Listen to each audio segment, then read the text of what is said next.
Thank you. Thank you very much.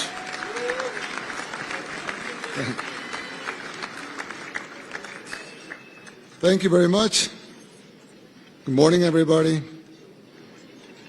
Honorable members of the United States Senate and House of Representatives, distinguished national and international guests,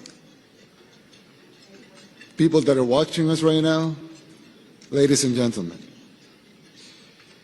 It is an honor to be here today alongside leaders of this nation and other nations and cultures and backgrounds.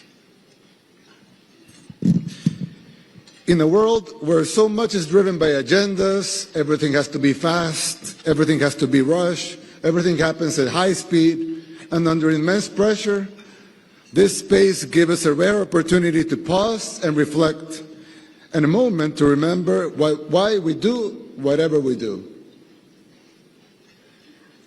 Because leadership is not just administration. That's the basic, that's the baseline, the bare minimum really, to keep things going. But true leadership comes down to one thing: decision making. As leaders, our job is to make decisions every day. Small decisions, middle decisions, big decisions, monumental decisions that shape the lives of millions. And that's not always easy. Making the right decisions is not always easy, and it needs one thing above all. There's a passage in the Bible, I'm sure everyone knows this one, but there's a passage in the Bible that I find very important for those in any type of leadership position. It talks about the time Solomon ascended the throne, and God appeared to him in a dream, inviting him to make a request for whatever was in his heart. As you know, Solomon could have asked for anything: riches, power, victories over his enemies, or a long, healthy, happy life. But he didn't. He asked for none of that.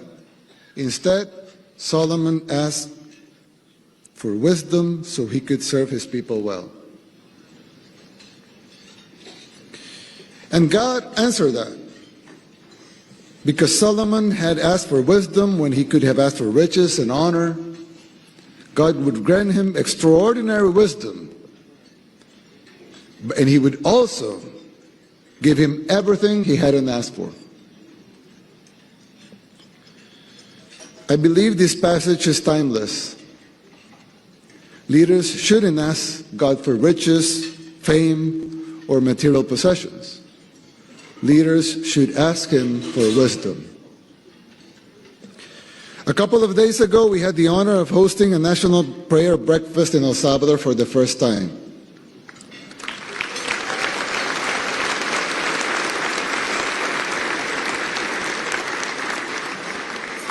And over there, I share a little about the miracle unfolding in our country.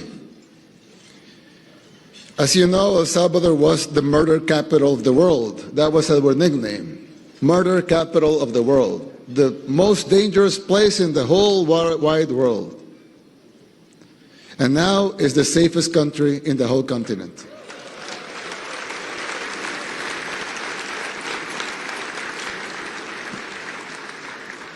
So over there, we talked a little about the miracle unfolding over there. Our experience has taught us that it's impossible to have such big change without the intervention of God.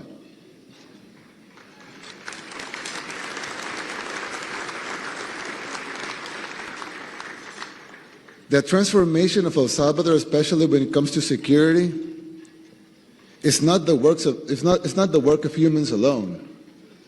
We know it was possible only because God worked a miracle through our hands. And we give the glory to Him.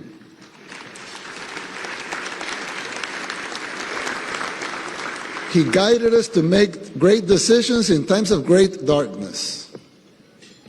Many people don't know that our enemy was not just a flesh and blood, but spiritual as well.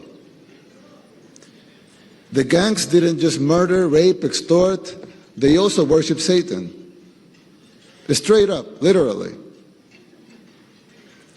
When we went to their homes to arrest them, we discovered altars they've been using for satanic rituals. This is well documented. We put up the pictures, the videos right away.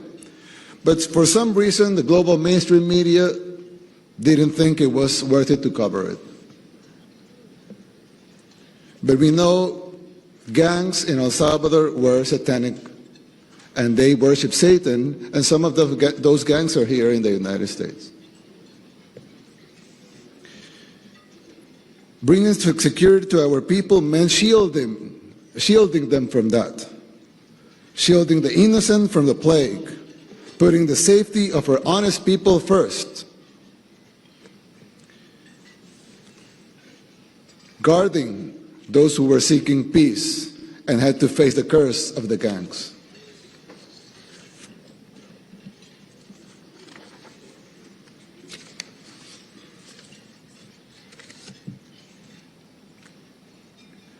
If God did this for El Salvador, He can do it for countries all over the world.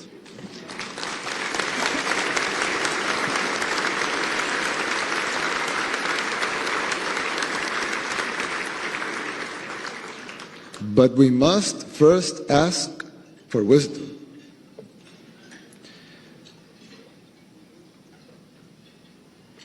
Anyone see what we do over there, and they will see brave women, brave men that trained really hard, fought even harder, went with risking their lives with their courage, amazing courage. But all of that would have been worthless if it wasn't because God wanted us to win that war. We won the spiritual war first, and that reflected in our physical world. So the war we won here was only a reflection of the physical war we had won before.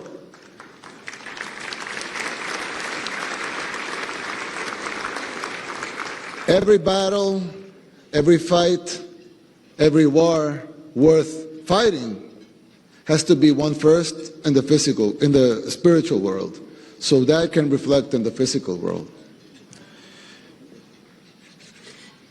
There's another famous saying in the Bible that you can prepare the horse for the battle, but it's God who decides the outcome. The victory lies in Him.